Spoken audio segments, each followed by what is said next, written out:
ಹಾಗೂ 240 ತಾಲೂಕುಗಳಲ್ಲಿ ಜಿಲ್ಲಾ ಮಟ್ಟದ ಹಾಗೂ ತಾಲೂಕು ಮಟ್ಟದ ಘಟಕಗಳನ್ನು ಸ್ಥಾಪಿಸುವುದು ನಮ್ಮ ಮುಖ್ಯ ಉದ್ದೇಶವಾಗಿರುತ್ತದೆ. ಇದು ಕನ್ನಡ ಪರ ಸಂಘಟನೆ ಆಗಿರುತ್ತದೆ. ವೇದಿಕೆಯ ನಮ್ಮ ಮುಖ್ಯ ಉದ್ದೇಶಗಳೇನೆಂದರೆ ಕನ್ನಡ ನಾಡು, ನೆಲ, ಭಾಷೆ ರಕ್ಷಿಸುವುದು ಹಾಗೂ ಇದಕ್ಕೆ ಧಕ್ಕೆ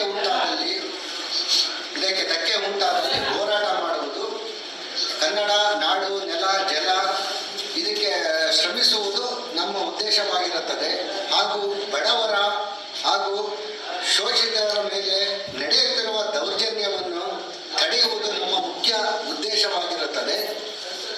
ಹಾಗೂ ಅನ್ಯಾಯವನ್ನು ತಡೆಯುವುದು ನಮ್ಮ ಮುಖ್ಯ ಉದ್ದೇಶವಾಗಿರುತ್ತದೆ.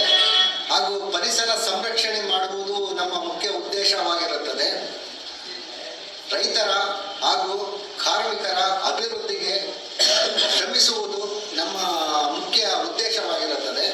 ಸುದ್ದಿಗೋಷ್ಠಿಯಲ್ಲಿ ಮಾತನಾಡಿದ ಅವರು, ಗ್ರಾಮೀಣ ಜನತೆಗೆ ಮೂಲಭೂತ ಸೌಕರ್ಯ, ಮಹಿಳಾ ಮತ್ತು ಮಕ್ಕಳ ಕ್ಷೇಮಾಭಿವೃದ್ಧಿ ಕಾರ್ಯಕ್ರಮಗಳನ್ನು ಹಮ್ಮಿಕೊಂಡು ಮಹಿಳೆಯರನ್ನ ಸ್ವಾವಲಂಬಿಯನ್ನಾಗಿ ಮಾಡುವುದು ಕರ್ನಾಟಕ ರಾಜ್ಯ ರಕ್ಷಣಾ ವೇದಿಕೆಯ ಮುಖ್ಯ ಉದ್ದೇಶವಾಗಿದೆ ಎಂದರು.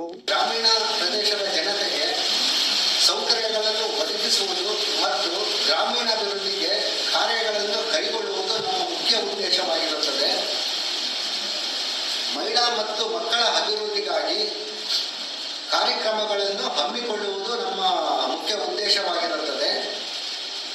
ಹಾಗಾಗಿ ಇದು ಚಿಕ್ಕಮಗಳೂರಿನಲ್ಲೇ ನಾವು ಹೊಸದಾಗಿ ಈಗ ಸ್ಟೇಟ್ ಲೆವೆಲಲ್ಲಿ ರಾಜ್ಯ ಮಟ್ಟದಲ್ಲಿ ಘಟಕಗಳನ್ನು ಸ್ಥಾಪನೆ ಮಾಡಿದ್ದೀವಿ. ಕರ್ನಾಟಕ ರಾಜ್ಯ ರಕ್ಷಣಾ ವೇದಿಕೆ ಹೊಸದಾಗಿ ಸ್ಥಾಪನೆ ಮಾಡಿದ್ದೀವಿ.